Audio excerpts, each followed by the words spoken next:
Ankleshwar GIDC police સ્ટેશનનો staff વિસ્તારમાં પેટ્રોલિંગમાં હતો તે દરમિયાન પોલીસને ચોક્કસ બાતમી મળી હતી કે સારંગપુર ગામની સીમમાં જુગારની પ્રવૃત્તિ ચાલી રહી છે।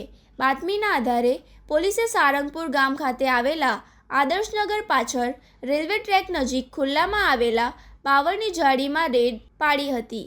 પોલીસના દરોડા દરમિયાન બાવળની જાળીમાં છુપાઈને પત્તાપાનાનો હાર જીતનો જુગાર રમી રહેલા સારંગપુર ગામના જ 4 શખ્સો રંગે હાથે ઝડપાયા હતા। પોલીસે ઘટના સ્થળેથી ગિરજેશકુમાર પવનકુમાર દીક્ષિત, દીપકકુમાર મનોજકુમાર સિંહ, સુખરામ મોટીચંદબિન અને વિજયકુમાર રામચંદ્ર પ્રસાદ ગુપ્તાની અટકાયત કરી હતી।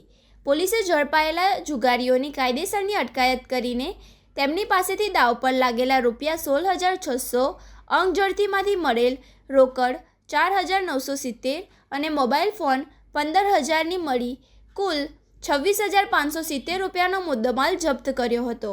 તેમજ જીઆઈડીસી પોલીસે તમામ 4 આરોપીઓ વિરુદ્ધ જુગાર ધારા હેઠળ ગુનો નોંધી આગળની કાયદેસરની કાર્યવાહી હાથ ધરી છે।